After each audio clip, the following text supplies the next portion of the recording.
Господи Исусе Христе, Сине Божий, помилуй меня грешного. На Свети Атанаси Велики, кој што за свое второ име го има името татко на светото православие и веќе со второво име се за него е кажано. Столб на Светата Црква Божја, роден египчанец, од старата коптска лоза, а по ум врвен грчки интелектуалец, кој што поминал ни сите високи училишта. Архиепископот Александар Александриски не случајно него како џаконче негово го зел на првиот Васеленски собор.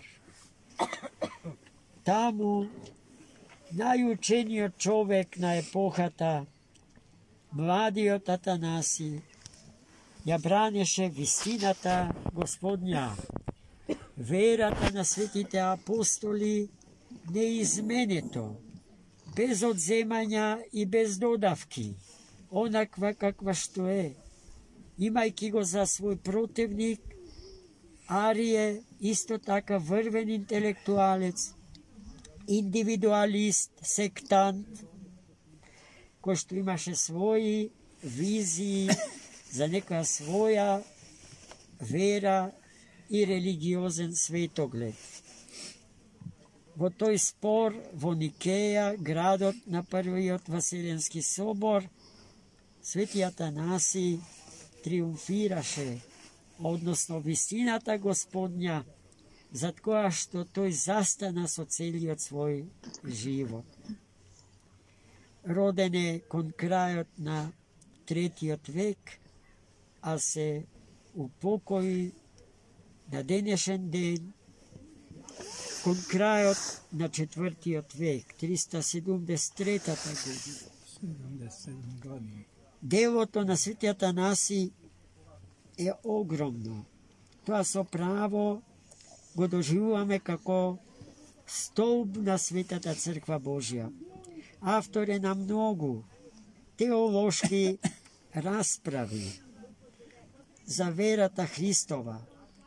Особено на памет ми паѓа неговото познато слово за воплотување на Логосот, а потоа уште едно апологетско слово против паганите.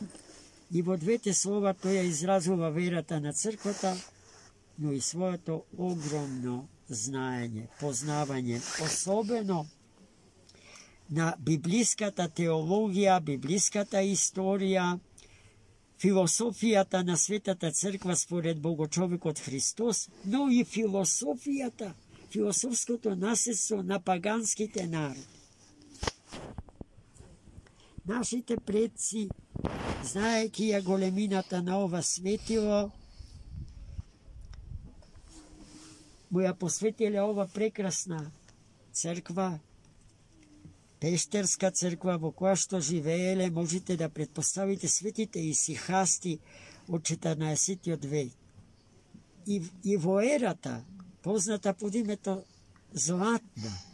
Златната ера и процветот на христијанската мисла, Свети Атанаси им бил крепост на христијанските подвижници и мислители. Тоа е доказ за тоа е токму ова црквичка, која што однадвор е скромна, како и секој православен храм. Но кога ќе влезете внатре, се отвараат небесата. Врз зидовите на карпата се насликани најсветите отци на црквата. А секој насликан отец на црквата е прозор кон вечноста, вели Свети Павле Флоренски.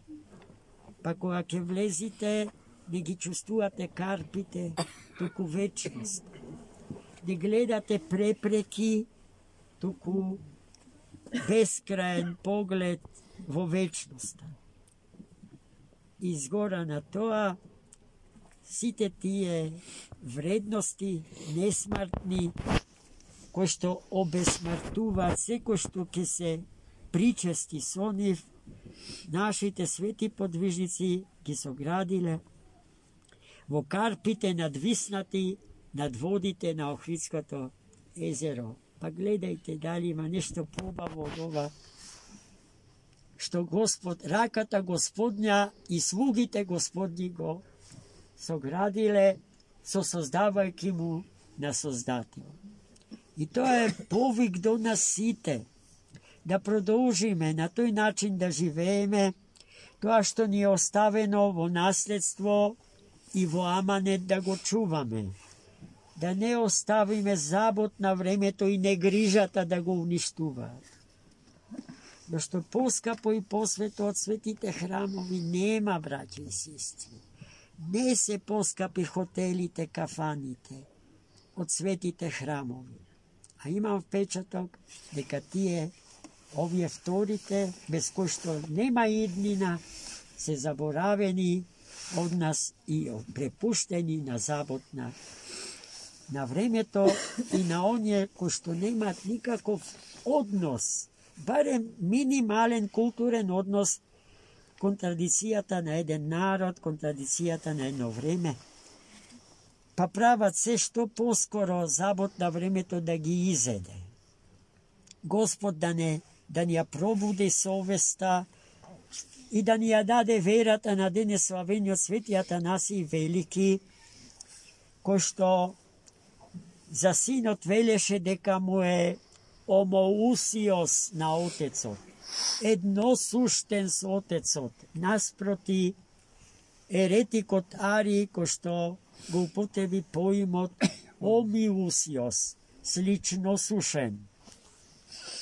Бидејќи тој ја спореше едната од двете природи Христови и потоа тврдеше дека Христос не е роден предвечно, туку создаден.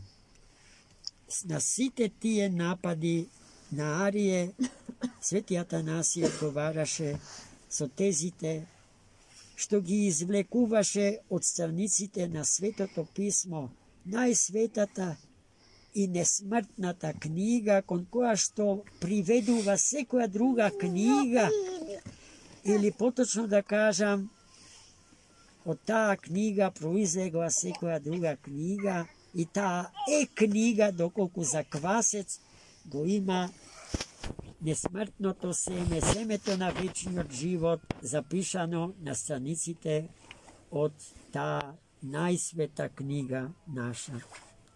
Нека ни е честит празникот, Свети Атанасий да се моли за нас, да се моли Господ да не спаси од безумството наше, од нашите неброени согрешенија, од недостатокот на покаен живот, а треба целиот наш живот во покаяние да го поминеме, трудејќи се да се одречеме од себе смртните и грешните, да би Христос се настанил во срцата наши, а ние во Него. Амин. Честит празник.